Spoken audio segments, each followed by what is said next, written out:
2,000 years ago, a great civilization called her Gaia, meaning Mother Earth, a name of respect, of love, and of an energy as powerful as the manifestations of earthquakes, eruptions, tidal waves, tornadoes, droughts, and floods, and as beautiful as rainbows, white sands, waterfalls, and all the flora, fauna, and creatures of the living world. The laws of nature precede all human laws, and their violation causes the consequences we now suffer. We give the name biodiversity to summarize all that nature contains as we focus on our program tonight on the human habitat and earth movements. Good evening. From the Corridors of Power and Politics, this is Congress in Action, and I'm Freddie Abando, welcoming you to take a closer look at what can be done about biodiversity and the role which our indigenous people play in this respect. Please welcome tonight, we have a heavy battery of experts along this direction who will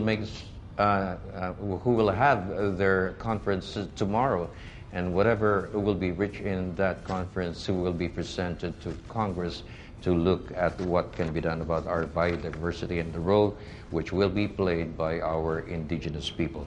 Joining us is Mr. Dave De Vera, Executive Director of the Philippine Association for Intercultural Development. Good evening, sir, for joining us tonight. And joining us also is Dr. Gracia Borini Feyerabend,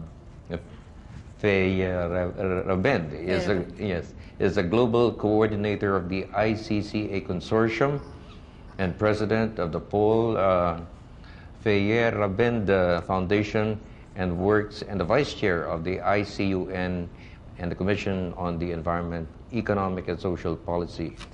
Joining us also tonight is Ms. Flora Dima Eliazar, who is the project manager of the GEF UNDP New Conservation Areas in the Philippines. Good evening, ma'am, for joining us tonight. Magandang hapon po. And Norma Malinyawe, who is the officer in charge of the Biodiversity Management Division of the Protected Areas and Wildlife Bureau of the Department of Environment and Natural Resources. And joining us also from Sagada in Mountain Province is Mr. Giovanni Soliman Bete Reyes, who belongs to the Sagada-born Kankanay Igorot tribe, and he is currently the National Coordinator and Secretary General of the Coalition. Isang makakalikasang gabi. You know, I mean, when you talk about indigenous and biodiversities and protected areas, which is actually the main focus of your discussion tomorrow, para naman siguro maliwanagan sa ating mga kababayan, anong ibig sabihin nito, itong conference na ito? Well, yung komperensya kasi natin is a coming out party, so to speak, no?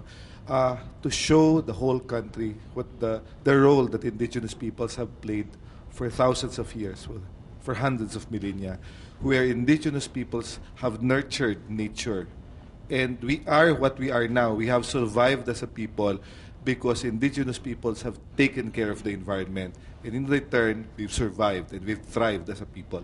If you look at how we are educated or informed or educated about our indigenous people, it's important to identify how many we have and in what areas of the country do they live. Para naman maintindihan nila kung gaano ka-importante yung role nila sa conservation of protected areas. Well, indigenous peoples actually are the last remaining guardians of our most biodiverse areas and environmentally critical areas. I would even dare say that the last remaining forests that sustain water are where the indigenous peoples are.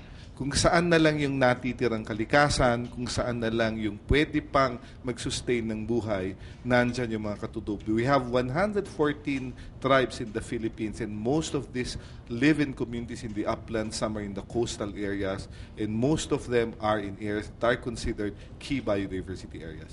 Doctor, you're a foreigner, you're an Italian. Why so involved with a project like this?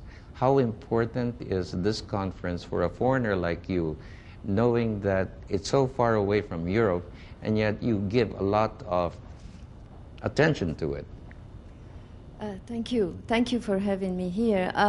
Actually, the phenomenon we are talking about, this fact that indigenous peoples and local communities are custodians of nature and are really playing an important role in conservation, which means many things. It means not only preserving pristine and intact areas, but also sustainably using the natural resources and restoring wherever we have damage so far.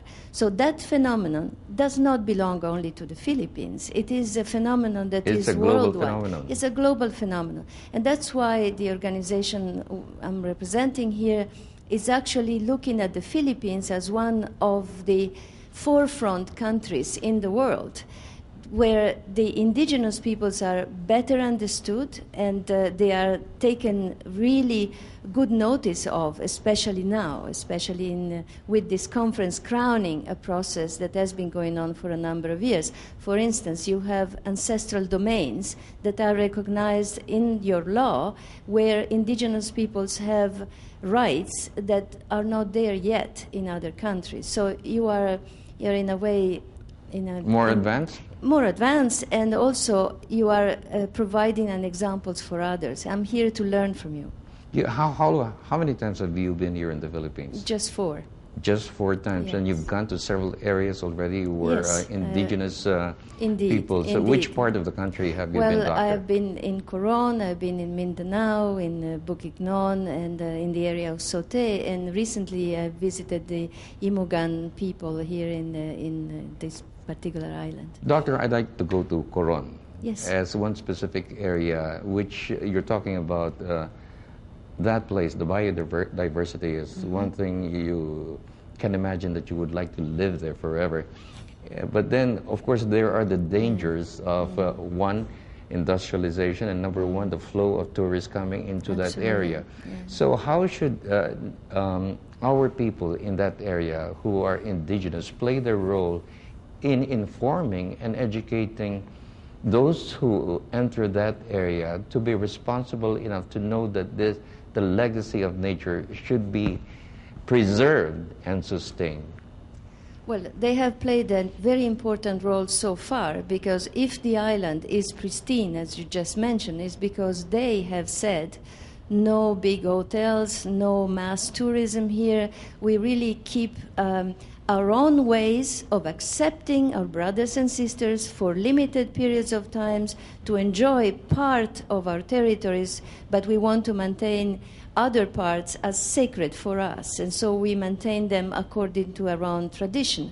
But what they are doing today is even more important than ever, because I was there a couple of years ago and I saw right a few kilometers from Coron, you have now a sprawling tourism business coming about. And if they would not have those rules, you can be sure that in a span of a few years, the whole island would become exactly like you have in front of it.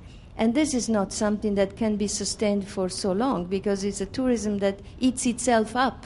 It just becomes a place where nobody wants to go any longer, because there is nothing else to really enjoy and to be with. So it's quite important that they have their own ways of controlling it. I mean, for instance, you can enter the islands just for a few hours, and there are young people explaining to you what it means for them and where they get their strength to be able to maintain their rules and their capacities to conserve.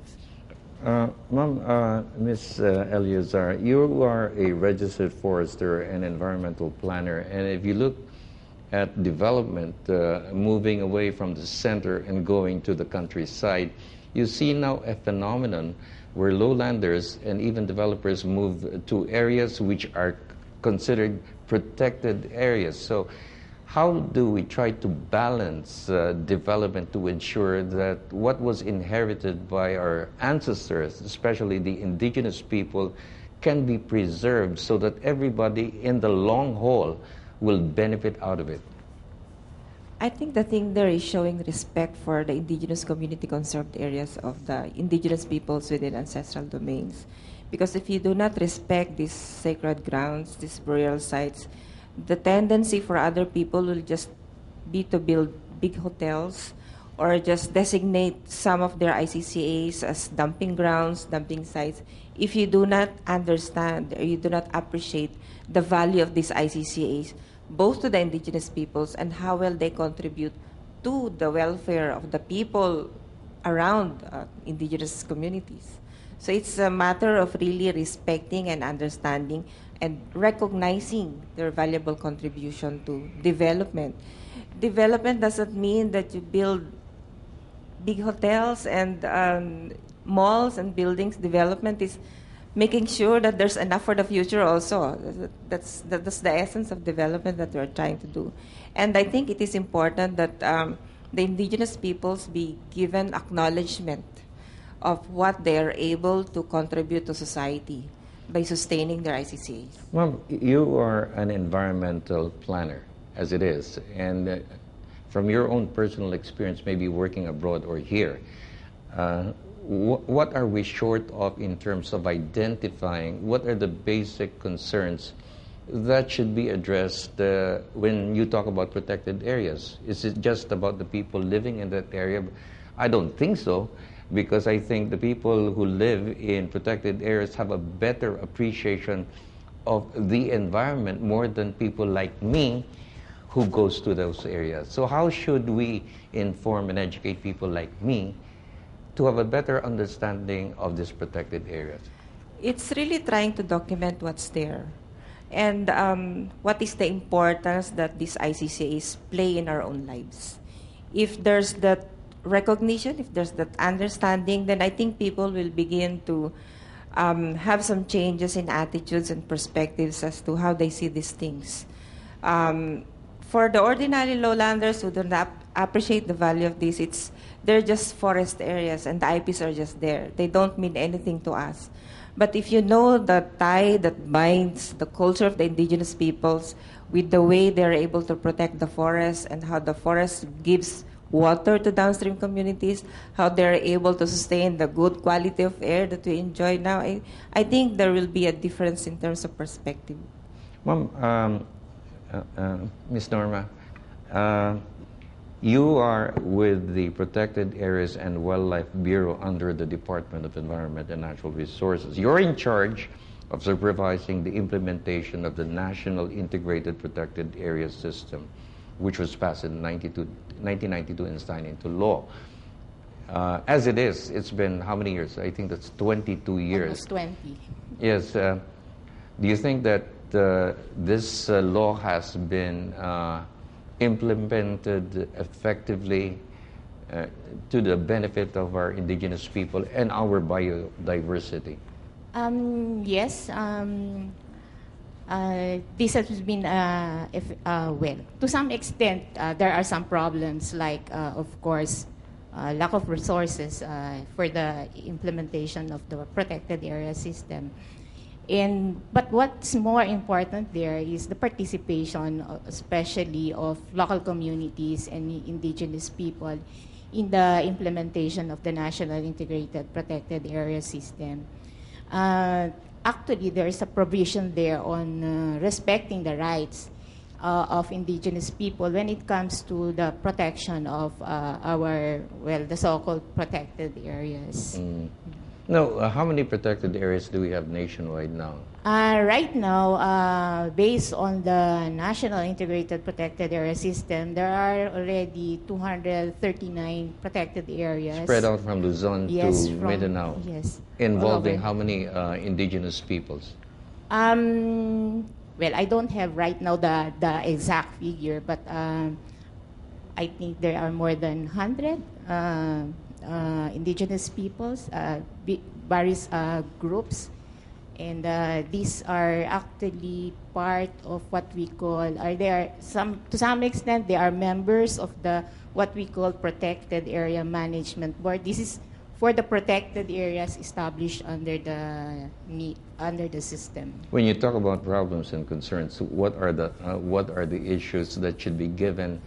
I mean, really, the focus it deserves. Ano ho ba yung mga problemang lumalaganap na nakikita ho ninyong parang walang solusyon. Ang problema ba ay nagmumula sa mga indigenous people o yung mga taong pumapasok sa mga protected areas na yan? I think as far as the indigenous cultural communities, there's no problem there. It's more of the, shall we say, local migrants entering the protected areas, especially if they do not fully understand why we establish protected areas, what are the values of the protected areas, and how these protected areas contribute to the overall conservation of biodiversity in our country. Now, Giovanni, 5 provinces of the Cordillera Autonomous Region, or even 6, that's including Abra, you talk about a terrain that is maybe difficult to conquer when you talk about the landscape. But then you've seen that over the past 30 years or even more, that, I mean, a region so rich in minerals has been abused, especially by mining. Mining is a concern that is right there, which should be given some direction. From where you stand, would you say that most of the protected areas, which our forefathers from the north have preserved, has been totally violated, and the chances for recovery is quite impossible? I think that by strengthening our indigenous customary laws, there will be some still options left, because indigenous peoples have naturally been the original protectors of these mountains and rivers, and they are the main reason why we still have few forests and rivers left.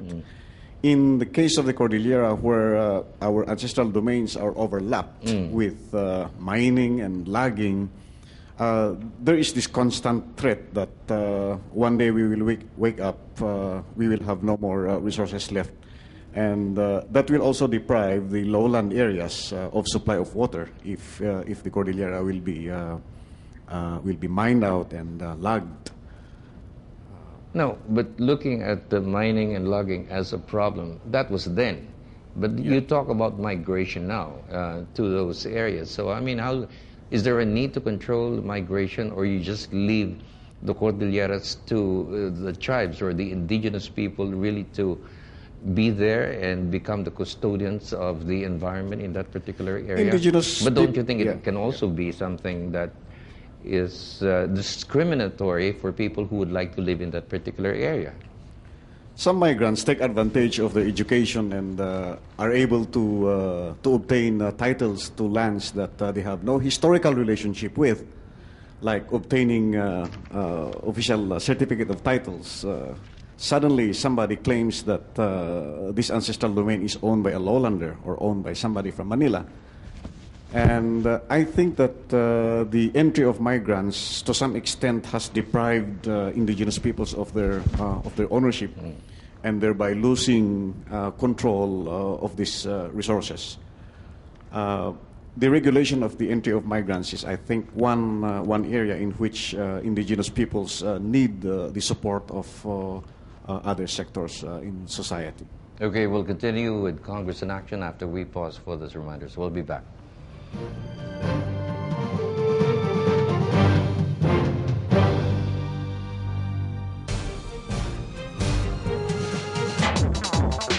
Know where your money goes?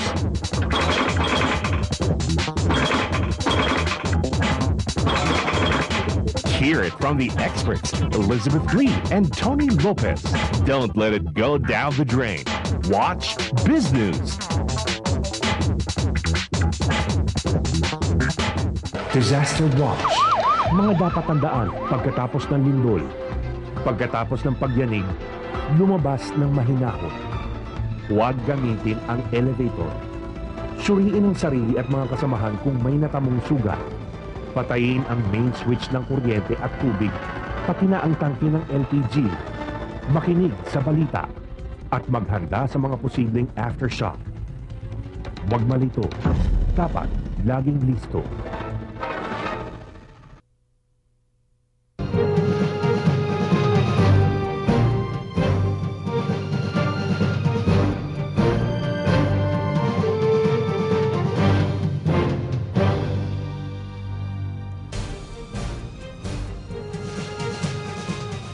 We're back with Congress in action. You know, when you talk about protected areas, there's a law that specifies certain specific areas, but there's a natural course that you look at in the course of human history, and that's conserved areas. I mean, could you define it for our people? Pwede bang ipaliwanag mo sa kanila yung kaibaan ng isa sa isa? But most Filipinos would be familiar with parks and protected areas. Essentially, these are areas that are designated by the state. These are areas that have high biodiversity value, are very environmentally critical, but it is the state that defines its boundaries. It is the state that designates it and enacts a law to designate that area as a protected area. On the other hand, we all know that there are similar areas that have very high biodiversity value, have been there for hundreds if not thousands of years, have not been officially designated by the state, and yet have been very effective in conserving the environment. And these are areas that are naturally conserved by communities. I'll give you a very simple example. Some parts of the mountains in Mindanao have very, very thick foliage, have very thick forests. It is not a park, but people will even refuse to go into it. You're talking about Mount Apo, the Manobos? Yes, no? Because these areas are considered sacred sites. Some of these forests might even be burial grounds. Some of these are considered as the resting place of the Diwata or the fairies, no? These are not designated protected areas. I mean, if you would look at it, a scientist might even say, I mean, where's the Diwata? There's no such thing as that, no? But in essence, when the indigenous communities considered it as sacred, said that it was a place where the fairies slept, they conserved it because they respected it. That's the very difference, no? So what we're saying is that, yes, the protected area system, the formal protected area system has had its time. It might even be effective. Formal protected areas, which is mandated by government and by the law. Yeah, but maybe since we're running out of time, we're at the tipping point of our history where someday, I mean, we can no longer sustain ourselves, no? And it's high time that we look at other options. Why not look at the very sustainable ways of indigenous peoples? Why not look at the way indigenous peoples have interacted with their environment? Because the evidence is there.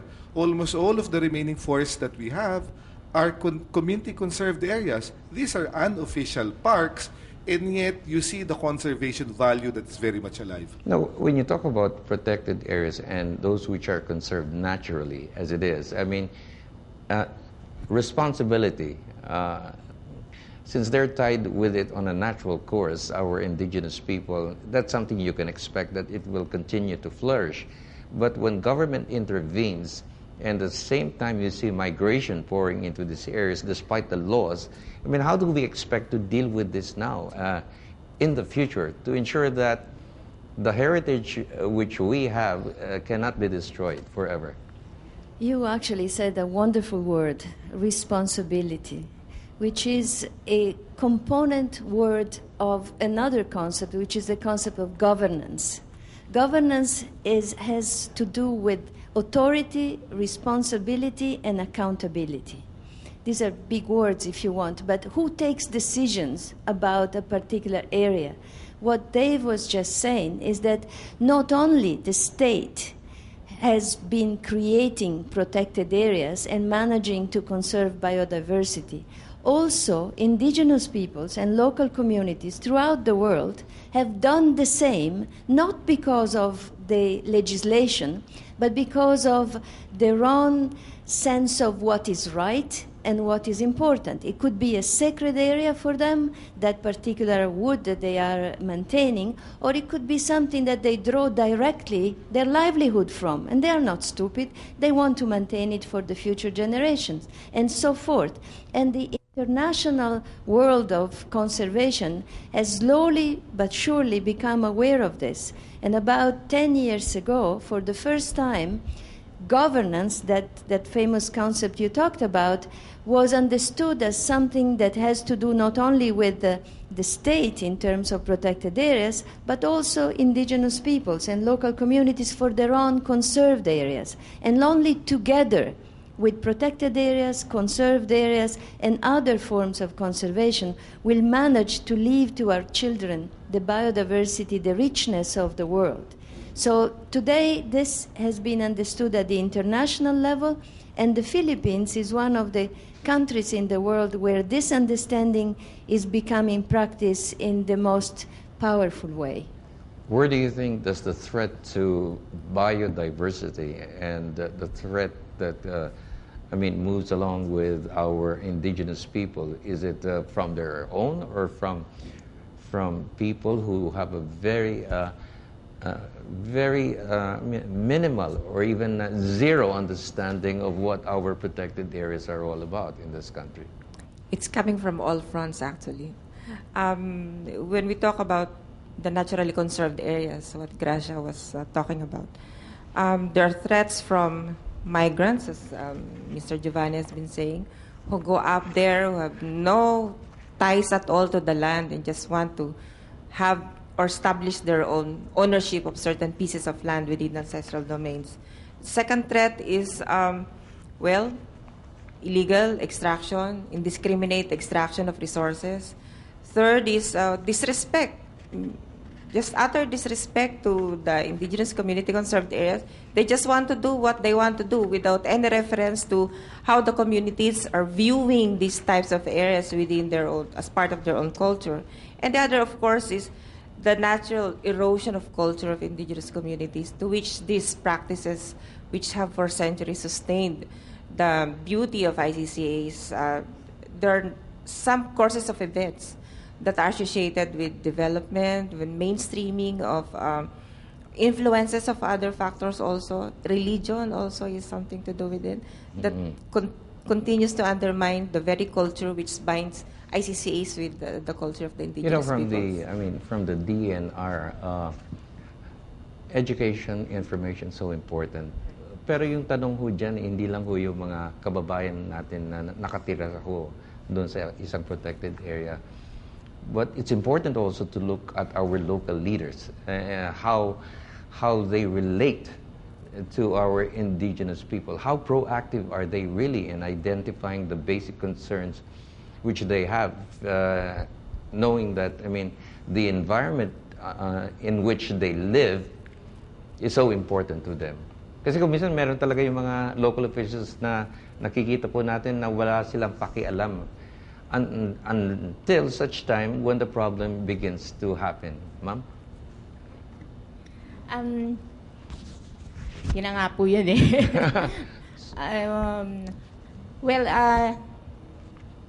Yes, there's a really need to have a better understanding of the culture, especially the practice, more particularly the practices in the cultural practices or traditional practices in the area, for us to fully understand talaga and probably bring this as an appreciation of the roles of local communities, especially of the indigenous people, in protecting and conserving the biodiversity in the area. Kapag nakakaroon ho kayo ng mga dialogue ho sa mga communities, ano ho ba yung sinasabi nilang mga problema na dapat mabigyan pansin, dapat tugunan to ensure that problems don't recur?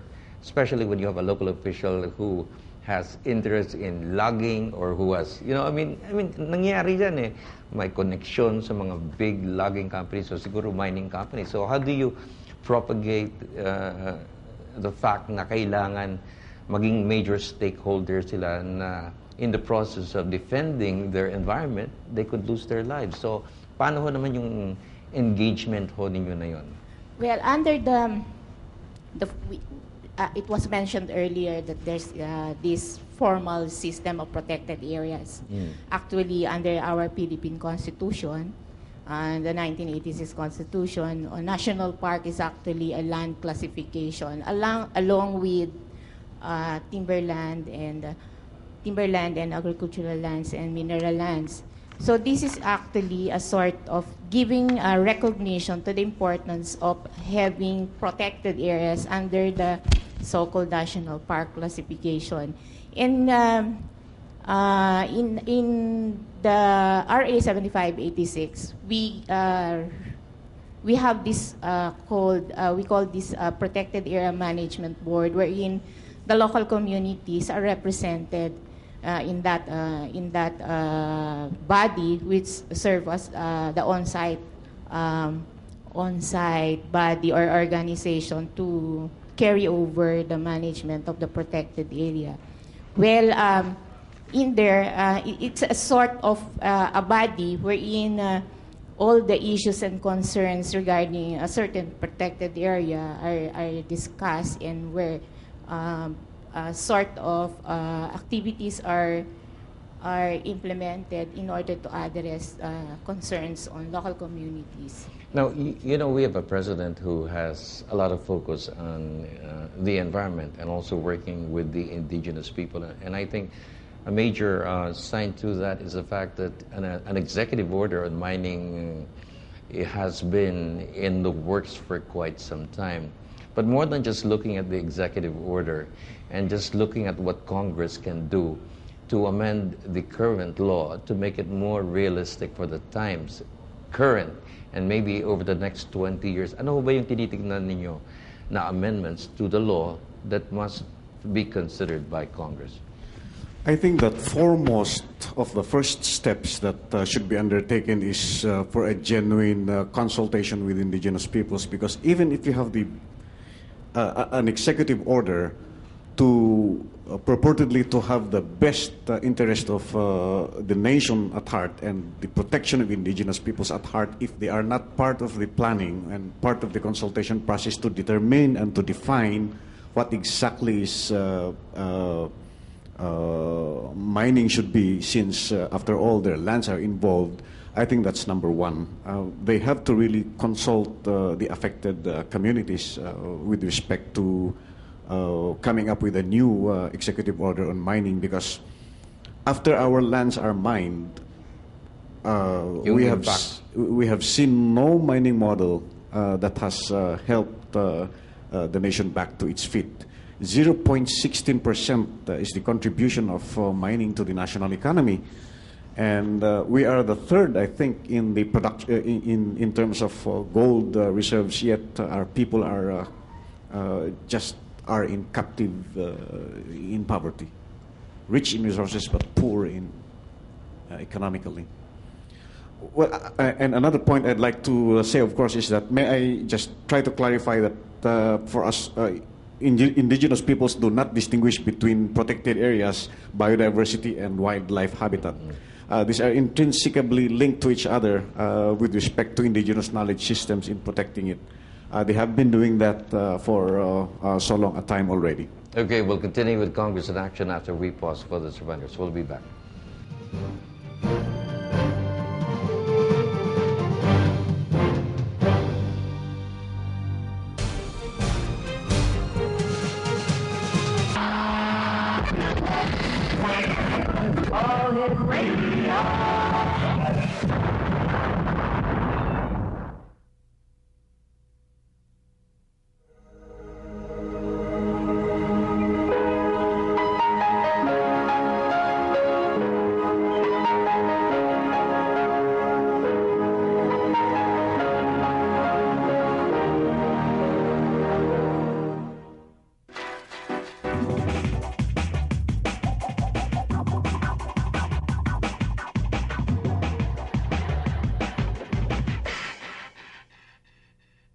Disaster Watch. Mga dapat tandaan sa pag-iwas sa sunog. Huwag iwanan ang niluluto. Siguraduhin sarado ang tangke ng LPG kapag hindi ito ginagamit. Maging masinop. Ilayo sa init o apoy ang anumang bagay na maaaring magliyab. Tiyaking gumagana ang mga pamatay sunog. Maglista ng mga emergency number na dapat tawagan. Tandaan, ngayong panahon ng sunog, huwag malito. Dapat laging listo.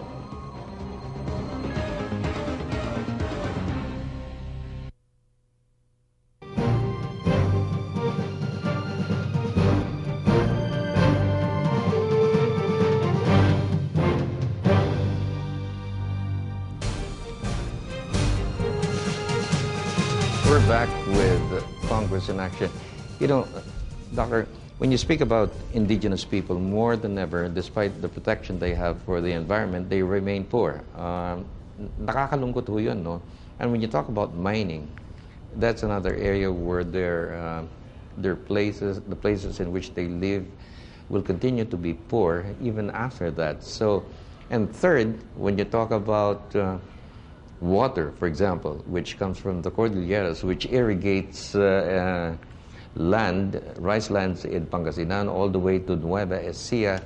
The question is, ano yung dapat ibalik sa ating mga kababayan who are there in these protected areas, conserved by them, get the benefits also of development? Magandang tanong talaga yon, no? Kasi nga, if you look at the lowlands, many people have prospered. You've had haciendas, azucareras, sugar plantations of all sorts, not only in the Cordilleras but also in Mindanao. But if you look at the uplands where the water comes from, if you look at the watersheds that provide this water, you have very, very poor communities. The standard of living is so low. I bet not a single plantation owner even said thank you to a Kangkanai up in the mountain and say, thank you for protecting the forest, and I've had water for years. Not even thank you.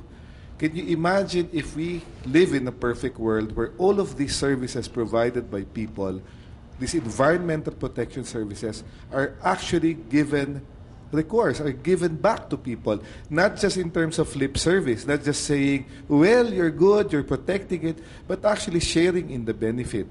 The concept of payment for environmental services has been around for so long, but unfortunately in the Philippines, we have yet to really operationalize it and do it concretely and reward communities. There are certain models being bandied about, but I think that is something government should really focus into. The people in Mindanao wouldn't have prospered.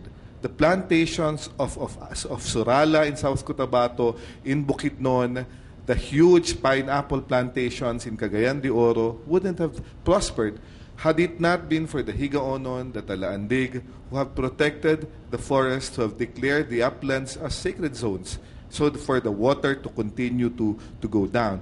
And it's high time that more than saying thank you, more than saying you're good at conservation, that we actually give them a share of what's due to them.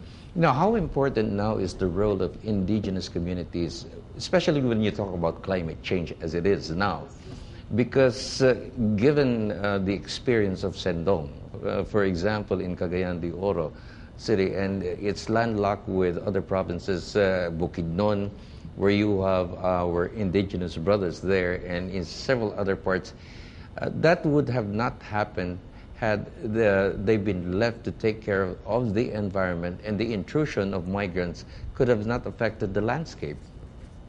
Yes, you are absolutely right. And you are actually pointing at one of the most important results of conserved areas from the perspective of the whole world, actually. It is not only the conservation of biodiversity, it's not only the sustenance of livelihoods, it is the prevention of disasters. The role in disaster prevention of these very same areas that are also the jewels of biodiversity is becoming clearer and clearer. And the examples that you mentioned is so telling. The very same areas where we find biodiversity, where water is being absorbed and slowly released for all the plantations that are needed for the economy of the countries, are also the same areas that are preventing, with their sponge capacities, the disasters that have occurred elsewhere. When you talk about poverty in areas like this, medyo mataas ho, no? So how should the national government or even Congress come up with legislation to ensure that there is some form of equity? When you talk about equity, because we get more from what comes down from a protected area. So, I mean, given your experience as an environmental planner and working with the United Nations. May I just point out the importance of benefit sharing that Dave was trying to tell us. He mentioned about the payments for environmental services. It's a concept, there are some models, but we don't have a law which mandates people who benefit from the work of others to pay back what is due them, you know. these indigenous peoples have been doing this for centuries, and the people in the lowlands have enjoyed all these benefits for free. So we say that the indigenous people are our greatest environmental planners because they're able to sustain these resources for centuries. But it's time to bring back and repay them for the benefits that the lowlands are saying. So I think the one thing that the Congress can do is to enact a law which will mandate those who benefit from the toils of others to bring back so that there's more equitable sharing of benefits from these resources. Pero mama, ang problema dyan yung tinatawag natin konsensya, di ba? It's a matter of conscience that comes into play. And I think for all the people who have been in power, especially maybe in Congress or maybe even local officials elected by people, especially those in indigenous areas, there is the promise of this, and yet they get the short end of the bargain. So how do you deal with a situation like that, championing their cause as the Department of Environment and Natural Resources? Well, one of the being undertaken right now is, as mentioned by Dave and by Ms. Paula here, is about payments for environmental services. In fact, we are, there's in almost all the projects of the DNR, we have this component on payment for environmental services, being as a mechanism where we can return the gains that we have for these local communities, because they are able to protect this, protect and conserve these biodiversity rich areas. Giovanni, the Cordilleras na pintasapo, the Cordilleras aduti danom. There's plenty of water that we share with everybody, but as it is, when you talk about Club 20, the poorest provinces, the Cordilleras has always been in that list. And yet for all the wealth it has, I mean, how should our local officials really treat this and see the importance of our indigenous brothers there getting the real benefit out of it?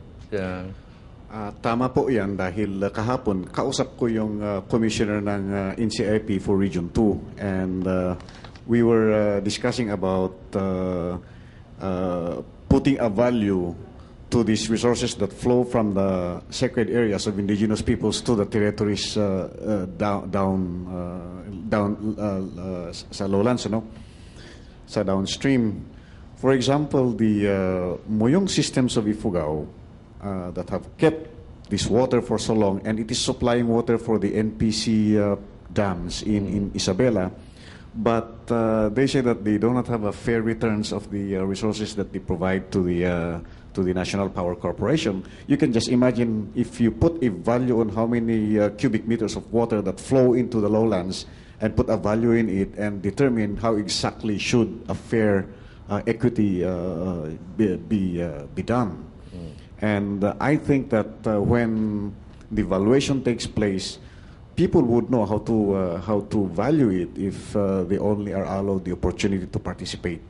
Policymakers, the landowners, the ancestral domain dwellers, because it is they who understand the terrain much better, and they would put value into it. Let's look at the Ifugao rice terraces as it is. You have one also in Sagata, which has become world famous. But Yes. the problem now is erosion. Yes. But more than that, reports of mining in that area now. I mean, how do we expect to deal not only with our brothers in Ifugao, but everybody to preserve which has been there for over 2,000 years? We have been long wanting that these rice terraces remain as they are. And if there are suggestions to put a hole behind these rice terraces and let it collapse, then that will be the responsibility of policymakers for allowing the private or the market sector to dominate over the interest of indigenous peoples. I think that it's about time that the policymakers regulate the entry of the market, especially dealing with extractive industries. And we will have no more future if even the rice terraces are not spared of the destructive effect of extractive industries. Okay, we'll continue with Congress in Action after we pause for this reminders. We'll be back.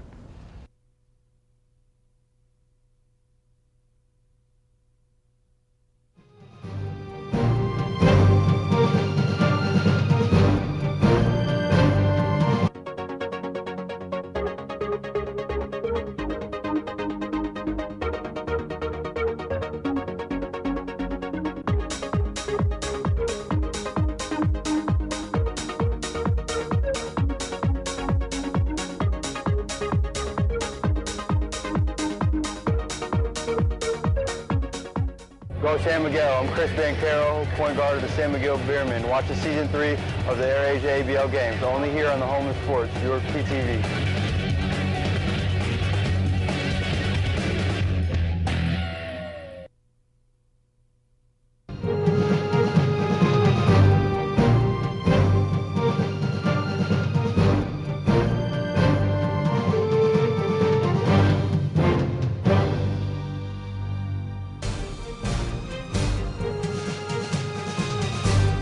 We're back with Congress in Action. You know, when you talk about conservation, one particular bill that has been in and out of Congress since the 9th Congress I can remember, which is the land use policy. I mean, how does this work in relation to conservation for indigenous people? It means a lot, no? Tama yung sabi mo, bale 19 years old na yan eh. Malapit nang lumabas sa teens na palabas-labas Congress, Senate. It has always been discussed that soon we will have a National Land Use Act. That is very important. In the current version, which we worked so very hard with, there is a provision that actually states that traditionally conserved areas shall be reserved as such.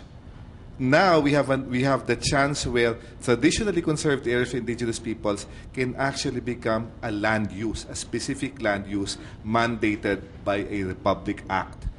It's not only a policy, it's not only a suggestion, it becomes part of law. So if we succeed in pushing that, and hopefully we will, the President said he will support it, then all of these good things that we've been talking about for nearly 1 hour Can happen. can actually become part of the law. But your problem is greed. Yeah, I mean... You cannot legislate something that can control greed. Yes, precisely. The problem is these traditionally conserved areas that indigenous peoples may propose are actually the areas where there are the remaining timber, the areas that can be mined, the areas that produce water, and I absolutely agree with you. If interests are taken care of by certain sectors, the law will not pass. But we have to think it is our future at stake. We have to have a law that actually recognizes and enacts recognition of traditionally conserved areas, or let's forget about the future.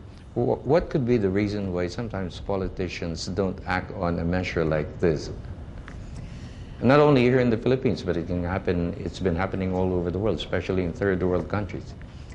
I don't want to speculate about your politicians, but I think that there is something very important in collective ownership and collective decision-making versus individual, private, or corporate decision-making.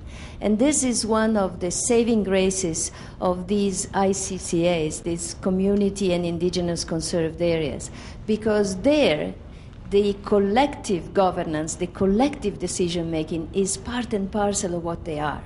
It is really the heart of it all.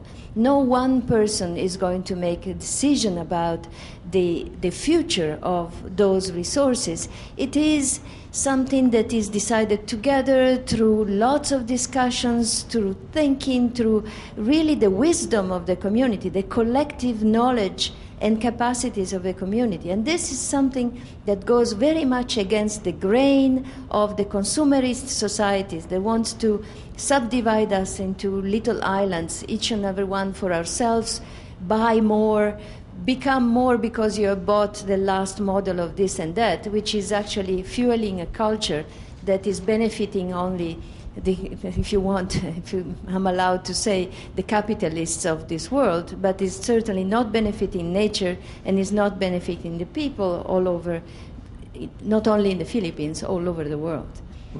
As a final word from you, what would you like Congress to do now? The sense of urgency. if I were to ask Congress to do something about it, is to support the declaration of ICCAs all over the country. Demystify the ICCA and document all of this. What are the information that we can get out of it? Document how much carbon stocks each ICCA is holding. Document how much water it is able to hold. Document the quality of water. Document its contribution to air quality, and let other people who are benefiting from it pay for all these benefits that they're enjoying. Bottom line, ma'am, from government side to the indigenous peoples and yung mga ibang hong stakeholder, how important is consensus building, especially when you talk about addressing the problem? Who dictates it? The one who leads or the people who should be affected by it? I think it's always at the bottom, the people in the local communities, the members of the indigenous communities or the indigenous people. They should be the one making decisions, especially dun sa mga areas na nasasakupan nila. And very much important is the participation, full participation, meaning capacity building and at the same time empowering them on the process of decision making. So yun po yung pinaka-importante in relation to, especially in relation to community conserved areas. Giovanni, you know, I mean, Chico River. You remember that? You talk about the insurgency of the Cordillera People's Liberation Army by the late Father Balweg. It's a result of wanting to protect one particular area. Was it a failure of government then, or is it a failure of people who enter that area that caused the problems? Well, obviously it's a failure of both in terms of governance and of the development track. The reason why people take up arms, like the late Father Conalo Balwag, is that the source of food in Abra has been logged out massively, that it has dried up the entire province of Abra.